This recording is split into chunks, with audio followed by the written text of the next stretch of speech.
नमस्कार दोस्तों। आज के वीडियो में हम बात करेंगे अशोक लीलैंड के बारे में। यहाँ पे कंपनी ने एक काफ़ी बड़ा डिसीजन लिया है जिसके चलते आने वाले टाइम में आपको हो सकता है कि इसमें ज़बरदस्त तेज़ी बनते हुए देखने को मिले।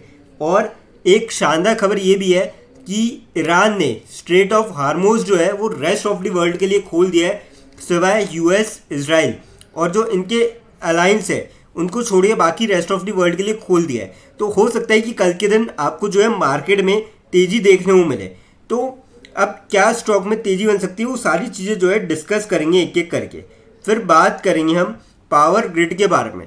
पावर ग्रिड को लेके ब्रोकर जो है थोड़े से बुलिश नज़र आ रहे हैं और उन्होंने कुछ अपसाइड के यहाँ पे टारगेट दिए। अब क्यों बुलिश नज़र आ रहे हैं और क्या टारगेट दिए और क्या वाकई में उस लेवल तक स्टॉक पहुंच सकता है, क्या आप गिरावट का दौर जो है आपको थमता हुआ नज़र आ सकता है, ये चीज़ें डिस्कस करेंगे। फिर बात करेंगे जियो फाइनेंशियल सर्विसेज के बारे में। यहाँ पे काफ़ी बड़ी खबर निकल के आ रही है जिसका आपको सीधे सीधे इनके सेल्स और रेवेन्यू पे इम्पैक्ट पड़ते हुए देखने को मिलेगा। तो क्या खबर है, क्या पॉजिटिव इम्पैक्ट देखने को मिलेगा सेल्स और रेवेन्यू पे या फिर नेगेटिव देखने को मिल सकता है, ये डिस्कस करेंगे। सबसे पहले बात करते हैं अशोक लीलैंड की। फ्राइडे के दिन क्लोजिंग की 170.99 पे देखने को मिली। 7.48 रुपीज़ की गिरावट देखने को मिली थी और 4.19% तक स्टॉक गिरता हुआ नजर आया था। और फ्राइडे के दिन मार्केट में जो है गिरावट थी, तो इसी के चलते जो है स्टॉक में आपको गिरावट देखने को मिली। मैक्सिमम स्टॉक्स फ्राइडे के दिन आपको रेड में क्लोजिंग देखने को मिली। बात करी जाए अपडेट की, तो यहाँ पे Ashok Leyland breaks ground for ₹500 crore EV battery pack plant near Chennai. तो ये काफ़ी बड़ी जो है खबर निकल के आ रही है जिसका आपको ज़बरदस्त इम्पैक्ट जो है आने वाले टाइम पे स्टॉक प्राइस के ऊपर देखने को मिल सकता है। और अगर हम इसको डिटेल में और देखें तो जो अपकमिंग प्लांट है ये फोकस करेगा manufacturing battery packs for electronic commercial vehicle and is expected to support localisation of EV components. तो ये काफ़ी तगड़ी खबर है। अभी तक देखिए ईवी कंपोनेंट्स के लिए हमको थोड़ा सा यहाँ पे अदर कंट्रीज़ में निर्भर रहना पड़ता था, पर अगर ऐसा होता है तो कंट्री के लिए भी अच्छी बात है और साथ साथ इनके सेल्स और रेवेन्यू भी ज़बरदस्त तरीके से आपको शूटअप देखने को मिलेंगे। तो ये और अगर डिटेल में देखें तो यहाँ पे है, कहाँ पर है, पहली पिलाई पक्कलम नियर चेन्नई, तमिलनाडु में चेन्नई के पास में। और जो प्रोजेक्ट है expected to incur an investment of 400 to 500 crore और ये पार्ट है हिंदुजाज ग्रुप का plan investment following a memorandum of understanding MOU sign हुआ था with the state government in September 2025, जो कि अब स्टार्ट होगा। तो काफ़ी तगड़ी खबर है जिसका मुझे लगता है कि आने वाले टाइम पे आपको इम्पैक्ट देखने को मिलेगा और स्टॉक जो है आपको जल्दी ही 200 के लेवल के पार जाता हुआ नजर आ सकता है। तो मेरे ख्याल से तो लॉन्ग टर्म के पॉइंट ऑफ व्यू से इस स्टॉक पर जा सकते हैं। अगर आप देखेंगे यहाँ पे ईयर टू डेट कंपनी यहाँ पे रिटर्न्स तो 7.5% की यहाँ पे गिरावट है। इसका फ़ायदा उठाया जा सकता है 1 जनवरी से अब तक जो 14-15 मार्च तक गिरावट हुई है, 2.5 महीने में लगभग 7.5% की गिरावट हुई है। इसका लॉन्ग टर्म वाले डेफिनेटली फ़ायदा उठा सकते हैं। अब बात करते हैं पावर ग्रिड के बारे में। 301 पे क्लोजिंग देखने को मिली फ्राइडे के दिन। 2.6 रुपीज़ की गिरावट देखने को मिली और 0.86% तक स्टॉक यहाँ पे टूटता हुआ नजर आया। बात करी जाए अपडेट की, अब देखिए यहाँ पे ब्रोकर जो है 5 स्टॉक्स को यहाँ पे पिक किया है, जिसमें से पावर ग्रिड एक स्टॉक है, उनमें से चेन्नई पेट्रो, बेल राइस और कई और स्टॉक्स है।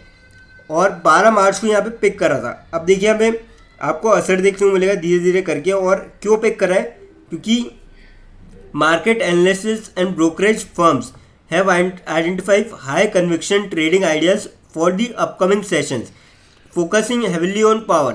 अब देखिए पावर सेक्टर पे ज़्यादा फोकस है क्योंकि आप समझ सकते हैं कि जो समर सीजन है वो काफ़ी ज़्यादा जल्दी चालू हो चुका है और अभी तक हाफ मार्च बीता है जिसमें कई स्टेट्स में, कई सिटीज़ में 40 डिग्री टेम्परेचर क्रॉस कर चुका है।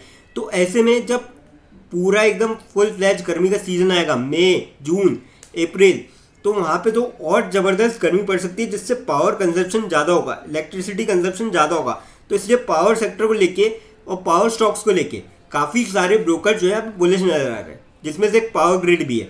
अब सोमिल मेहता जो कि हेड है ऑल्टरनेट रिसर्च, कहाँ पर, मेरे एसेट शेयर खान पे, उन्होंने अपसाइड देखा है state own power transmission major के अंदर और उन्होंने रिकमेंड किया है एंटरिंग द स्टॉक एट ₹298। अब आप देख सकते हो कि 301 के आसपास स्टॉक है, तो यहाँ पे जो है आप ले सकते हो स्टॉक को, और टारगेट प्राइस जो है 320 के रखें, ऑलमोस्ट इस प्राइस से 5% ऊपर की, और protecting the position with a stop loss of 290। तो इन्होंने क्लियर कर दिया कि शॉर्ट टर्म में आपको ये टारगेट जो है देखने को मिल सकते हैं आसानी से। तो मेरे ख्याल से इस स्टॉक के साथ जाया जा सकता है, पर हाँ जो भी ट्रेड लें फिलहाल के मौजूदा माहौल के अंदर, क्योंकि अभी देखिए यहाँ पे ऑयल स्टॉक्स बढ़ सकते हैं कल के दिन, पर हो सकता है कि नॉर्थ कोरिया ने जो मिसाइल टेस्ट किया है उसका आपको कुछ हलचल देखने को मिले, तो उस वजह से कल फिर मार्केट गिर जाए। तो ये बात मतलब एक्सटर्नल फैक्टर्स को कंट्रोल नहीं करा जा सकता, पर इंटरनल फैक्टर्स जो चीज़ें कंपनी की वो कंट्रोल हो सकती है। तो ऐसे में जो भी ले वो थोड़ा सा स्टॉप लॉस के साथ ट्रेड ले। बाकी लॉन्ग टर्म वाले जो गिरावट हुई है इस स्टॉक के अंदर भी ईयर टू डेट में अगर हम कहें तो अच्छी खासी यहाँ पे गिरावट आपको देखने को मिली है स्टॉक के अंदर, पर एक साल में, बीते एक साल में भी तेज़ी देखने को मिली। माफ़ कीजिए गिरावट नहीं हुई, पर ईयर टू डेट में आपको तेज़ी देखने को मिली है 13% के आसपास, 13.25% के आसपास, और आगे भी ये जो है तेज़ी आपको जारी रहते हुए देखने को मिल सकती है। तो मेरे ख्याल से जा सकते हो, पर हाँ जो भी शॉर्ट टर्म के लिए स्टॉप लॉस लगाना ना भूलें, लॉन्ग टर्म वाले आप ले सकते हो। अब बात करते हैं जियो फाइनेंशियल सर्विसेज के बारे में।